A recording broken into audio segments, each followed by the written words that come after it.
So, good afternoon, everyone. We are extremely happy that today we have Dr. Ruggiero, the video for our Fire Research Division seminar. I think a lot of us here may know Rino quite well, as he has spent quite some time here with us at NIST back in around 2019. But for those of us who have not met Rhino, Dr. Lovreglio is an associate professor in Digital Built Environment Department at Massey's University and Rutherford Discovery Fellow for Royal Society Te Apārangi. His research focuses on human responses in disaster and emergencies, and also fire safety training using new technologies such as virtual reality and augmented reality, which in my opinion, I think that it would help a lot of the end users to retain the new knowledge a lot better. And so without further ado, please welcome Dr. Lovreglio and Rino. Please feel free to take it away. Righty, kia ora everyone. I'm Rino, and today I'm gonna take you through my journey that brought me from a simple degree in civil engineering to be one of the expert in virtual reality, augmented reality. And today I'm gonna show you a bit of cases and studies that we did in the past, some other new cases that we have been doing the last years, and some other things that is still unpublished but confidential, but I'm happy to share with you some good news about and show you new trends of what we are planning to do and what we are actually doing here. I probably show some of the slides here that I'm going to present here in 2020 when I was still there. I was basically in DC working at NIST before the world went to lockdown. And so if you heard about, again, the same jokes, just pretend that it's still funny. And so my CV is regarding, I'm just showing you my CV to show you my trajectory. I've been studying as a civil engineer back in the day when I was young and lighter, I would say. And back then I discovered during my master the world of fire evacuation modeling through my supervisor Enrico Ronchi, and probably most of you are familiar with Enrico because he has been visiting the NIST way before me. And I was really passionate since then about statistics. In fact, now I even teach statistics in my university. And after that, because I got so into evacuation modeling, I decided to do a PhD in this topic. And the people that actually helped me to take off with this research are Enrico. Dino Bori was my main supervisor, and now he's a retired professor. And Luigi Dell'Olio, that was a visiting prof in my home university, and now is vice president of the University of Santander. At the University of Cantabria, sorry. And during my PhD, I've been traveling quite a lot, visiting Lund University and Napier University, where I met Daniel Nilsson.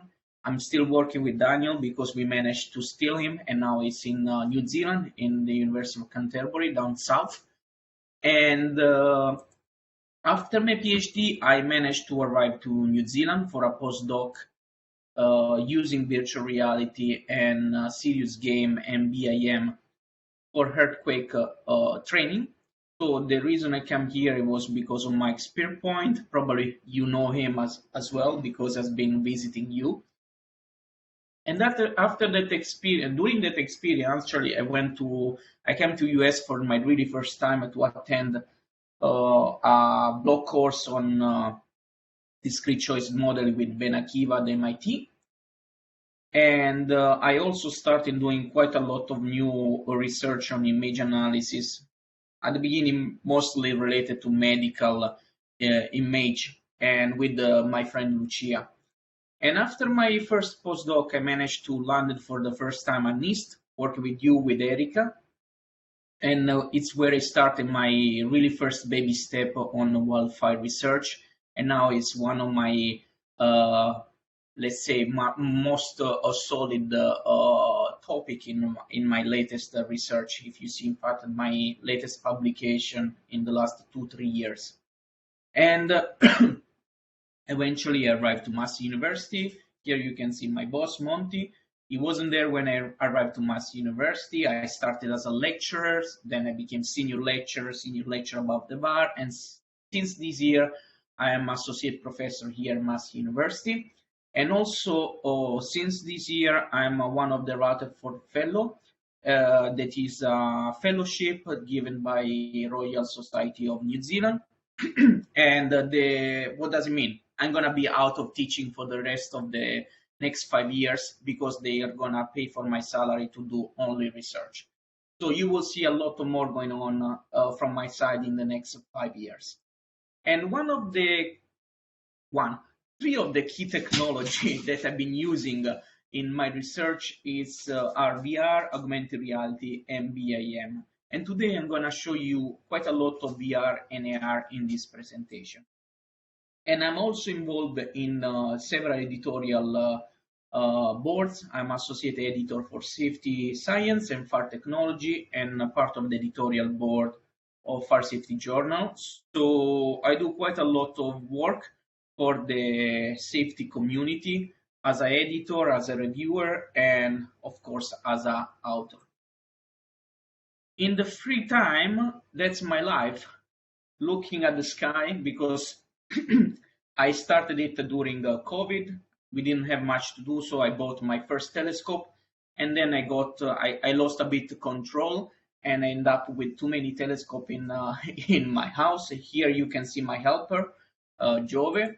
And in the daytime, when my wife is forcing me not to do research, I do gardening, and here you can still see my helper, Jove, in the picture.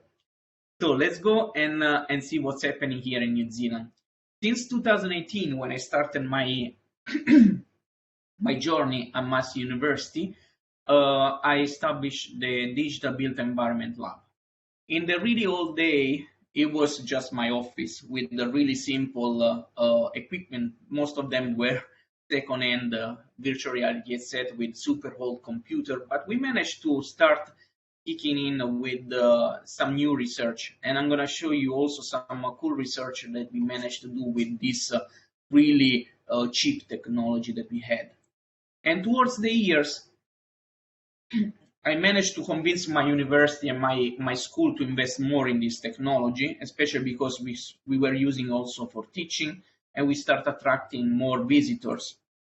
And through the years, we have been buying more and more, but the most important things was that in 2020, we managed to expand the group with lab manager and 3 lectures.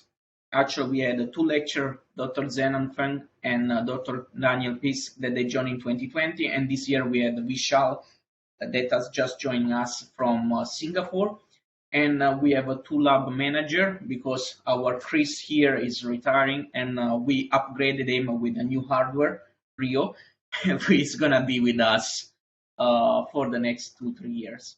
So the group is growing, and we have a lot of PhD students doing a lot of research on VR and AR related to disaster and safety in construction. So today I'm going to show you also some preliminary results of my students. Of course, 2020 was the start of the end for us because we were planning to do quite a lot of experiment and research, and we stopped. But since 2020, since last year, we have been catching up and start doing more data collection and having back visitors from different parts of the world, from Europe, from Asia, and we are actually now getting up to speed to what we used to be 2019. So when I go and talk about virtual reality, augmented reality for the public, and I talk to the public, I always show this presentation, this slide, that you can guess where I developed this slide. It was 3 years ago when I was doing the similar presentation in DC. And I'm always saying that to people that we have a spectrum that is going from reality to virtuality. you can see that virtual reality is based right here at the end of the spectrum, and reality is on the other end of the spectrum. And when we talk about augmented reality, we talk about a technology that is between the mixed reality spectrum and based more towards reality.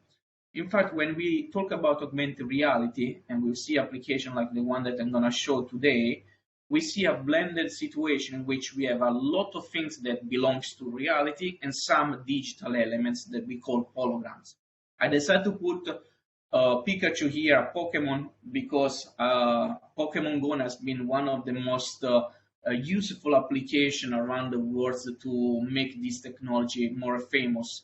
And here I always telling people that if you haven't never played with Pokemon Go and never catch a Pokemon in your backyard, you're really missing out. So please do it tonight before you go to sleep. And also science, there is a lot of science showing that if you play this game, you're going to lose weight because it's going to force you to do exercise. Instead, if you're a geek and a nerd like me, and we need to write a scientific paper regarding this technology, what I generally use and refer to is to the taxonomy developed by Milgram in 1994. I was still 6 years old when they developed and they start talking about mixed reality, virtual reality.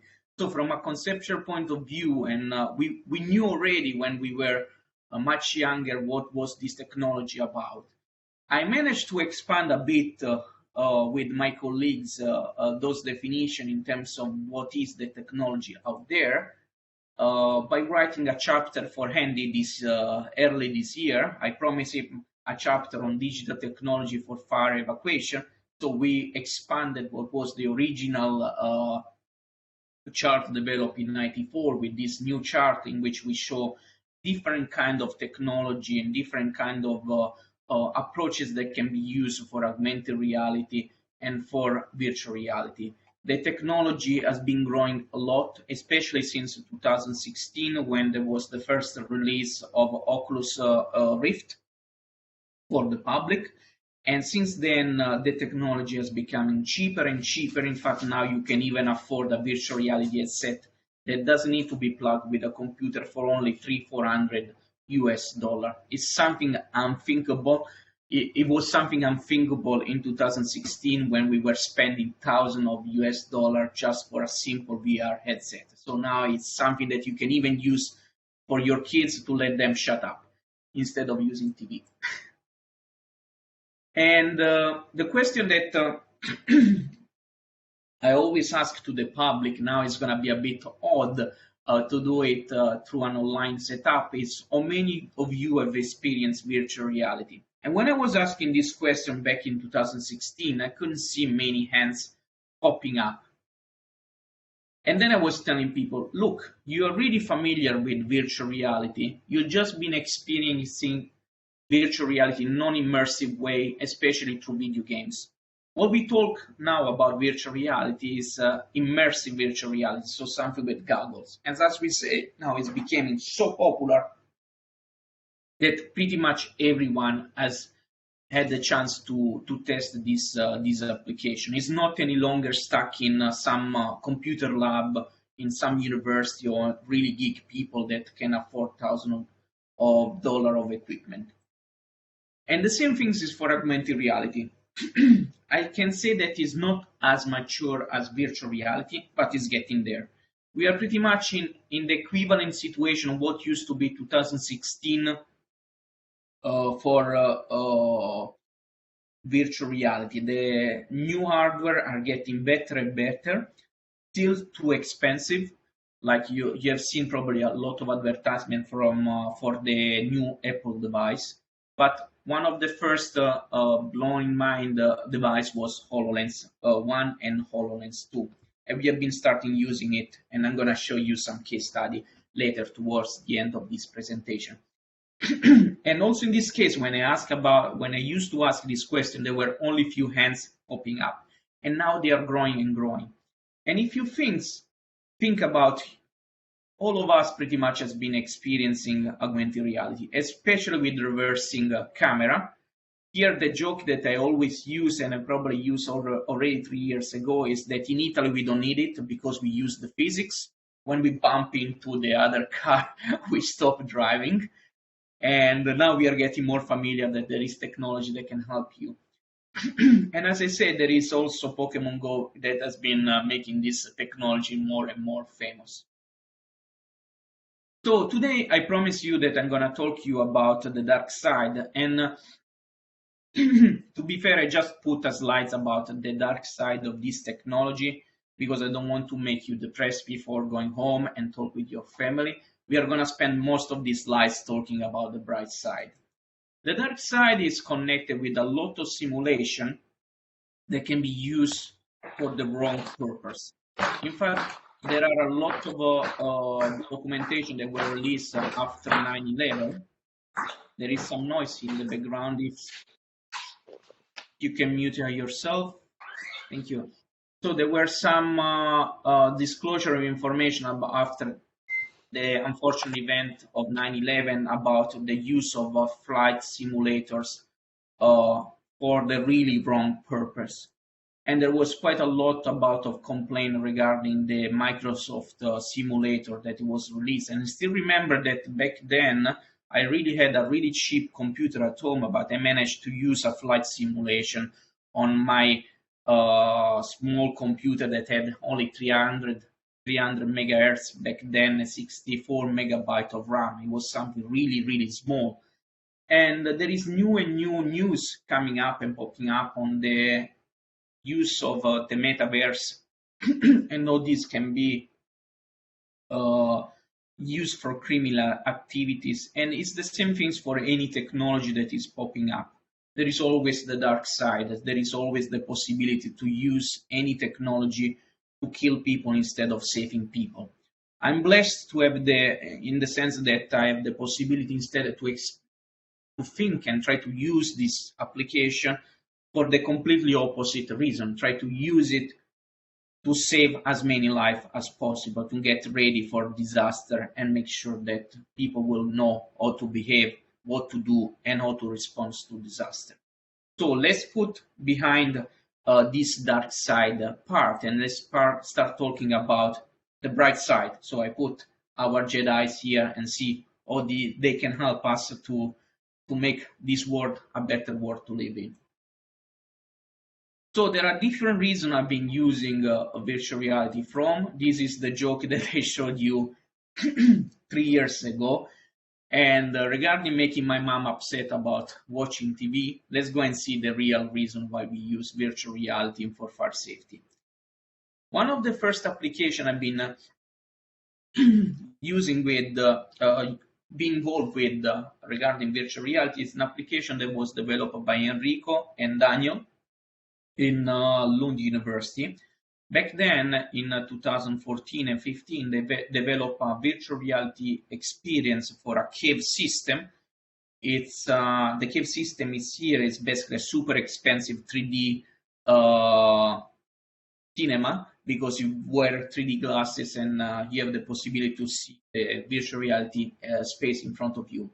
And the reason behind this experiment, it was to ask different people, almost 100 people, what was their perception of different exit layout for tunnels. So back in the day, the poor Daniel was supposed did this PhD by developing the hardware, installing them in tunnels, stopping the traffic, bringing people there, and try to ask them what was the best layout by running this physical experiment. Now we have the possibility to run this experiment in virtual reality and testing different layout and try to understand which one are better to be understood. And I was already mentioned that the cave system is pretty expensive, so you might think like, it's not doable for everyone. The brilliant idea that Enrico had is to repeat the same experiment using a smartphone device in a VR setup. And what we discovered by analyzing the data out of this new experiment is that the results were pretty much similar, showing that even less immersive and cheap device can be still used today to develop a different exit layout, different evacuation system before even manufacturing them. And so we can figure it out which system will be the best from a human-centric perspective. So if the system will be easy to be understood and perceived by humans. And by following the same approach, we developed something similar before COVID in 2019. This was a research done with my colleague Gabriele in Italy. And we basically used the same philosophy to test different exit sign that can be used to wayfinding system that can be used to guide people towards a safe exit. Now you will see that this is even not a static one, it's a dynamic one. It was one of the systems that we tested during our virtual reality experiment. And this experiment was developed while I was visiting them in a few days. So it's becoming easier and easier even to test this setup and to create geometries. Now you will see that we are going to trigger the change of direction. And you can see that the system is telling you to change exit because the previous one wasn't safe enough. And if you want to discover more about all the systems that we tested that we use, you can just go and see one of the really fresh out of print paper that we just published this year. So we basically tested different systems. You can see which one performed better from affordancy viewpoint. So another really good way to use virtual reality, non-immersive and immersive virtual reality, is for investigating human behavior. And this was my master thesis back in the day, over 10 years ago. I decided to use FDS plus EVAC to create some scenario about exit choice and asking people how they will behave in this kind of situation, which exit they will have chosen. And of course, we were designing the scenario combining different kind of people using this exit. That was the easiest things that I could think when I was a master student to develop a virtual reality scenario. It was pretty ugly, but it was kind of try to make the point that we can use also non-immersive scenario to understand how people behave. During my PhD, I managed to do still some baby steps to make the scenario more and more immersive, but still deliver them as a video because in my PhD time, virtual reality was too expensive for me. And this is how the experiment looked like. You can see that I managed to develop different scenarios in this case. On that anyone start evacuating at NIST by listening this alarm.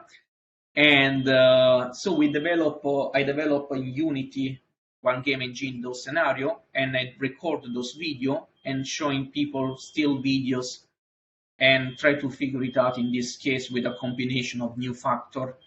What was the response of people? The breakthrough was a few years later when I finally landed at Massey University and I managed to develop the experiment that I really wanted to do during my PhD, but I had to wait until 2019 when we had Elise that you can see here in the picture. She came and visited us from Belgium, and I asked her, shall we develop for the first time one really big VR experiment for exit choice? So you can see that people, I'm going to show you in a few instants how the experience look like. And you can see that the participant here is Phil, my friend, can walk in this huge space. He had the possibility to walk in a space by 7 meters long, 8 meter and wide 7 meter. He was still plugged with a cable, but we were making sure that he wasn't harming himself with the cable. So let's go and have a look at the application. At the beginning of the experiment, just let me know if I'm bumping against. That's me just testing the application, but pretending to be someone running the experiment. So we were asking them to enter this space, this room, that has, you will see 3 exits. And the purpose of this first part of the experiment was for the person to get familiar with the main exit they were using to enter and exit in this part of the experiment. So we were building familiarity through this experience. And then we asked them to enter the room again for a, we need to go to the next video. We were asking them, oops, sorry. We were asking them to enter the room to have a virtual reality meeting with other people without actually telling them what was supposed to happen.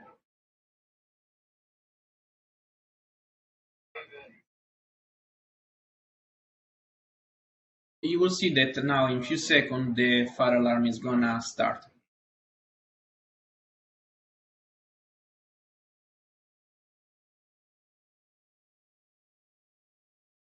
And the purpose of this experiment, it was to combine and try to figure it out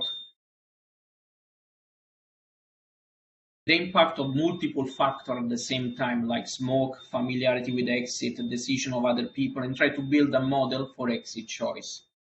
And it was really nice to see that the response of the people basically confirm all the theory and the hypotheses that we had before we started this experiment. So it was showing the values that are in line with the literature.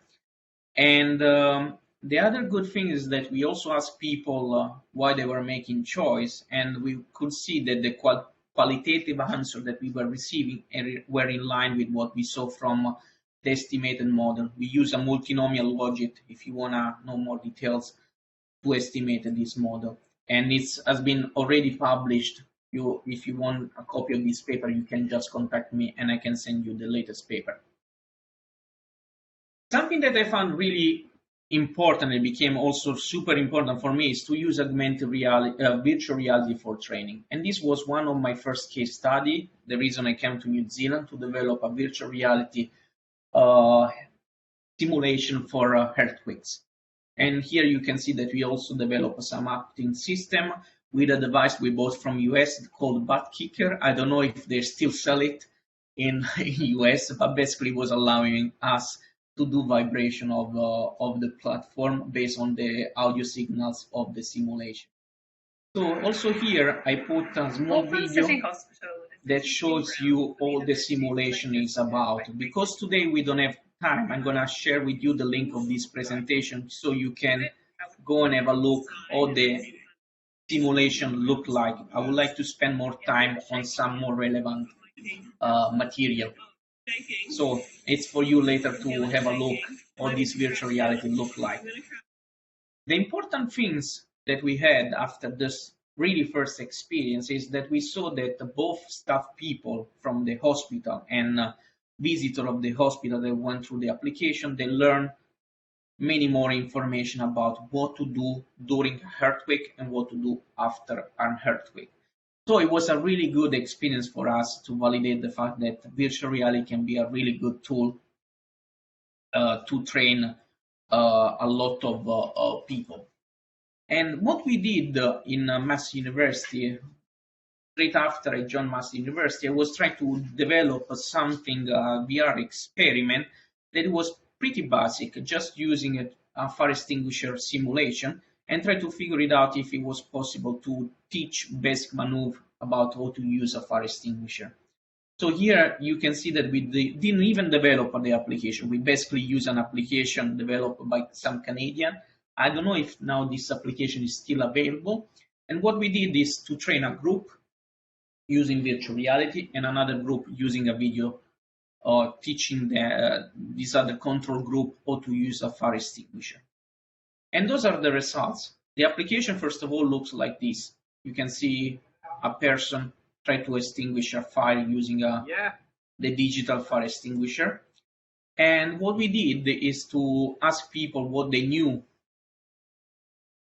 on how to use a fire extinguisher. And here you can see the score that they received based on their answer for the VR and the video group.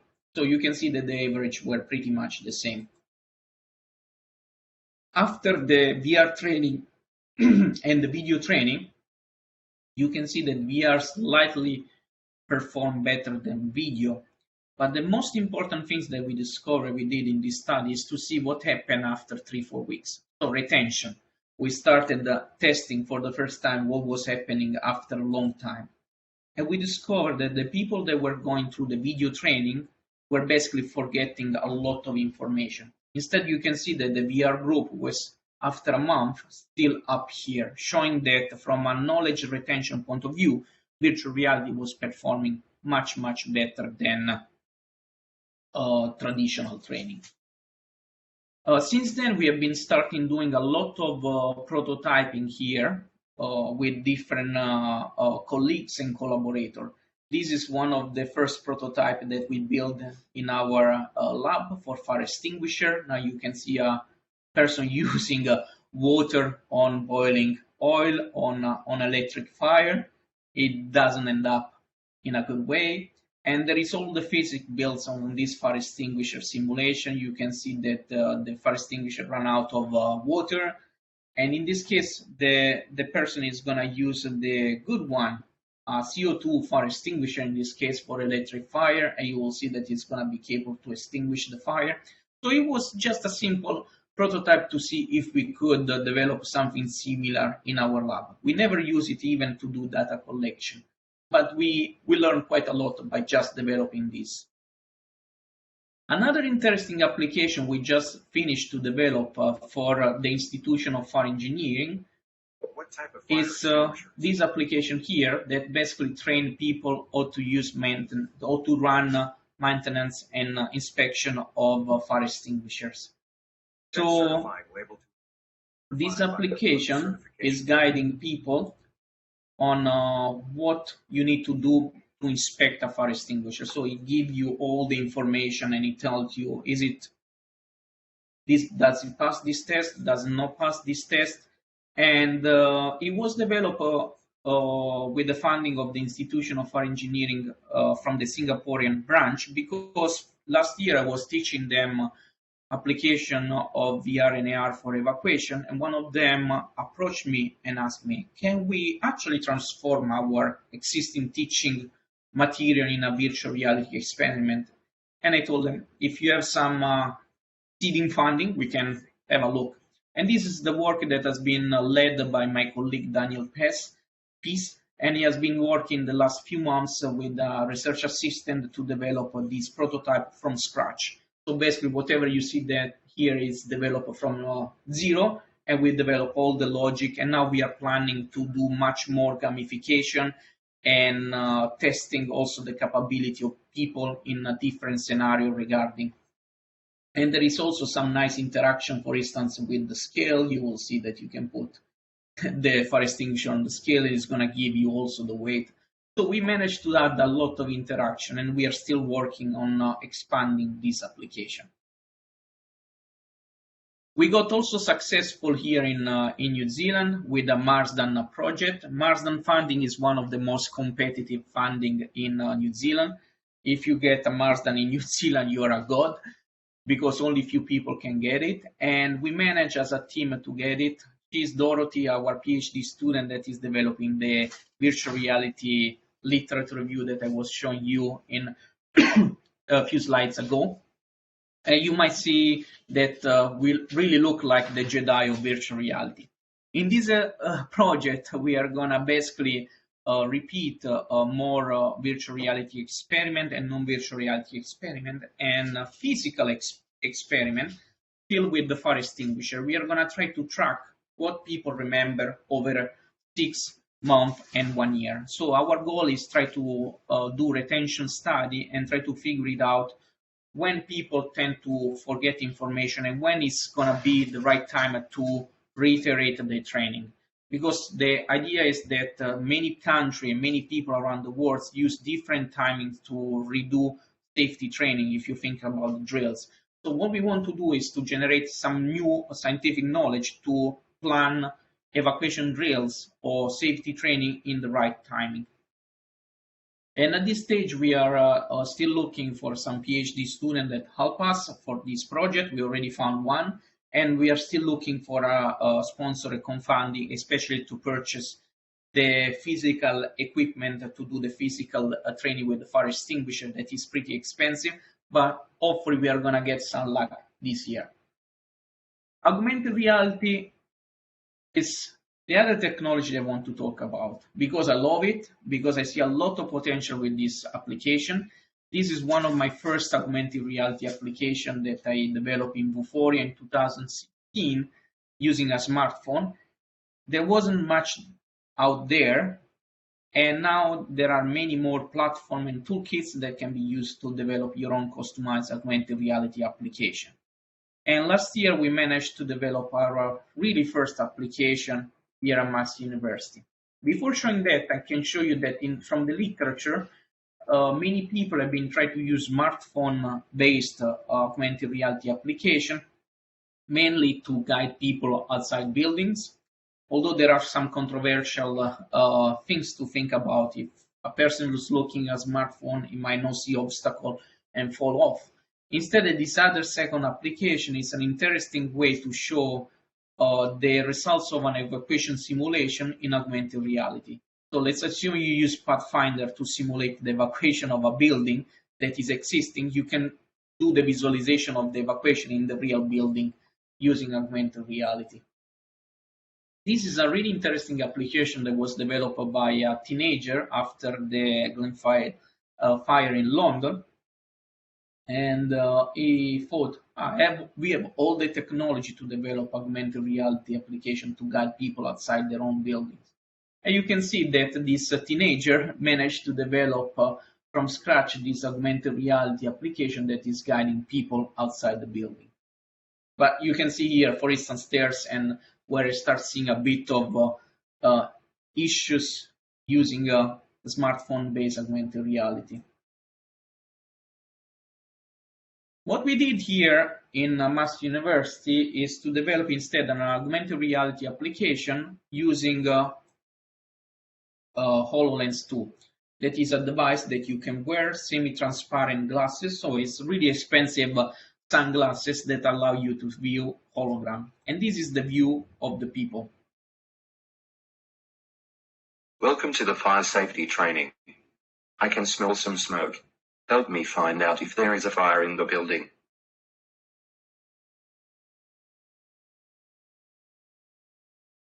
Well done. You have found the fire. To contain the fire, please close the door to reduce the oxygen supply for this fire. Well done. You have contained the fire. Now it is time to activate the fire alarm for the building. Please find the closest fire alarm.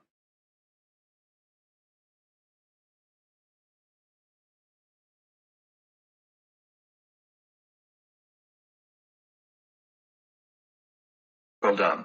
You found the closest fire alarm. Please read the instructions, but do not activate it today as is a training session. During a real fire, you need to activate it and call 111. Now it is time to find the fire vest. So I'm gonna stop here. We just managed to test this setup at the end of last year, and with Daniel and Zena we managed to write up a paper and submit it. So I hope that it's gonna be soon accepted and in your Google Scholar and LinkedIn notification as a spam.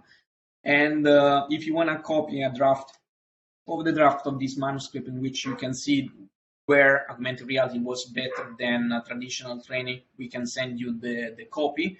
It was a really good experience for us to learn what to do and what not to do for augmented reality. We saw that people were probably too much overwhelmed by the experience compared with the virtual reality because it's a brand new technology. So there is a lot of lesson learned out of this simple experience. And by the way, this application was developed only in 2-3 months, only in 2-3 weeks here with us. So it's nothing that can be achieved within a month.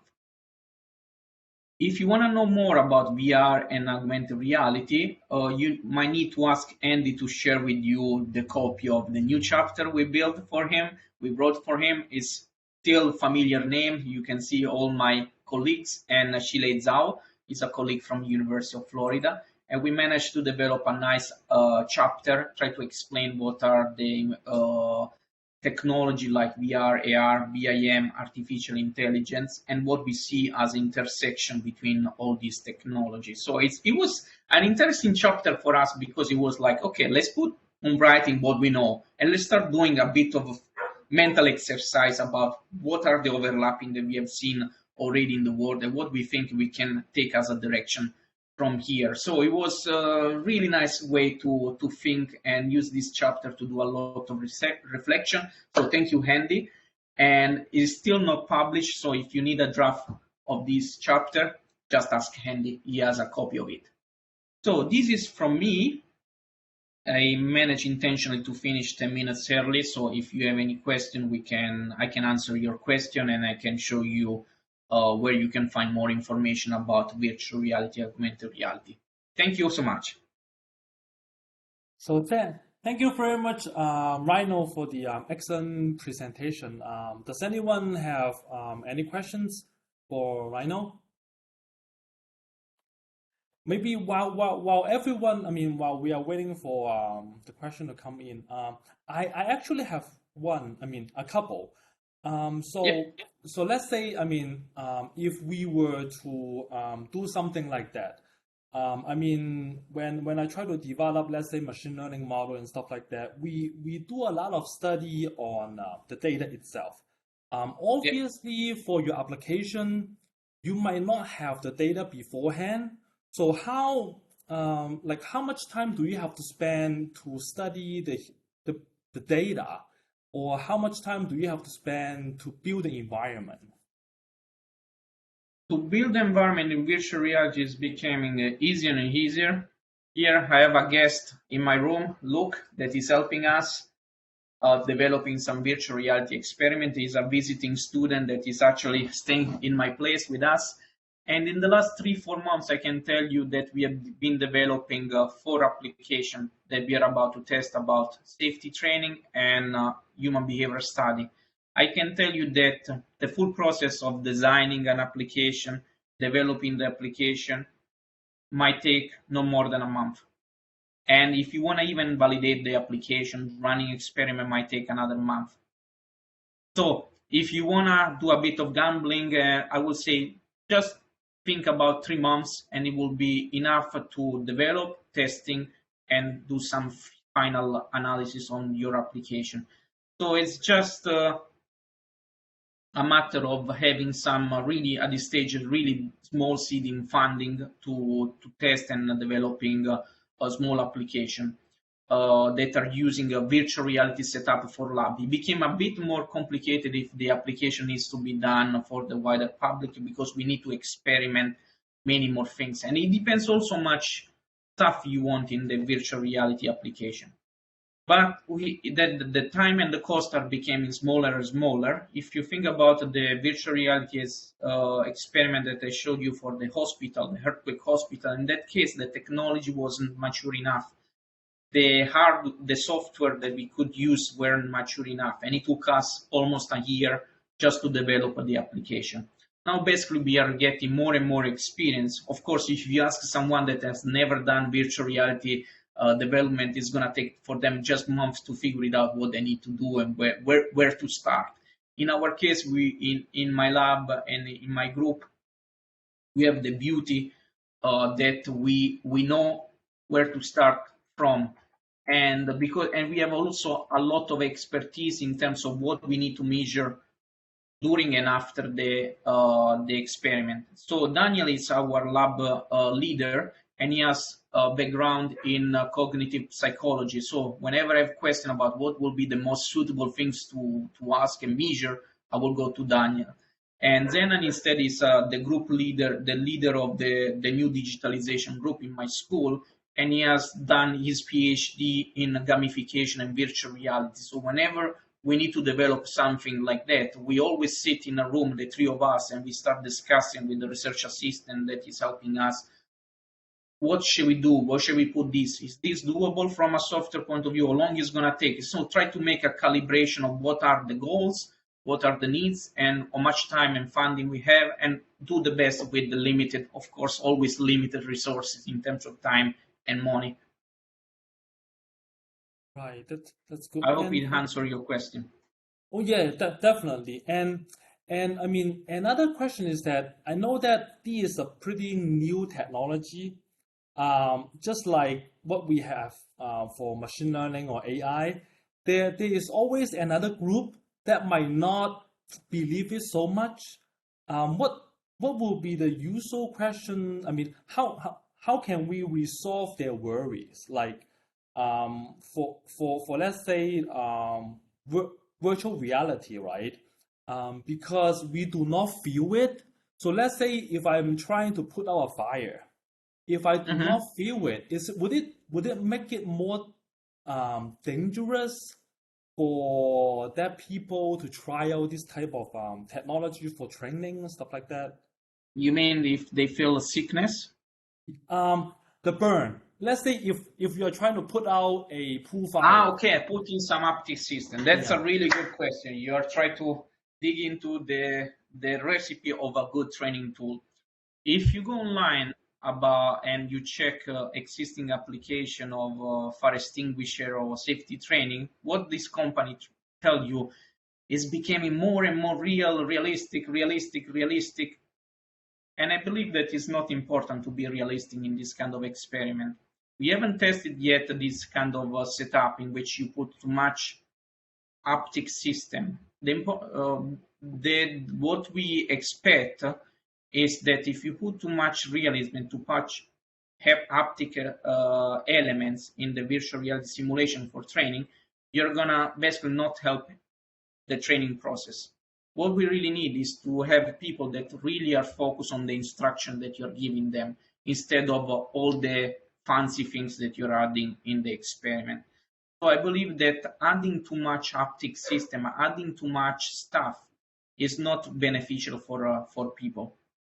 We need instead to have a good calibration, something that looks like real, but that people will receive the right information about where they need to go.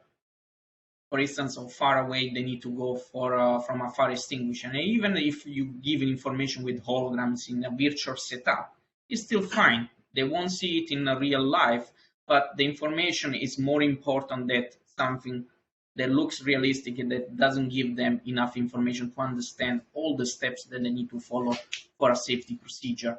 Instead, when we do virtual reality experiment about human behavior, instead investigate human behavior, in that case, I might say it's important to put much more realism as much as we can. But for training, I don't think that's the direction we should take, although the industry is taking the direction, but from my opinion, it's not the right one. I see. Yeah, that's good. Does anyone have any questions for Rino? I can see my old friends Mauro. Ciao, Mauro. I still have quite a number of questions, but I think we are running out of time. But I think I will be setting up.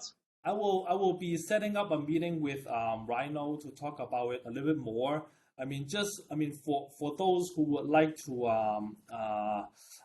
talk to him more private in a more private setting. Feel free to send me an email, and then I probably my mail address you can see is here.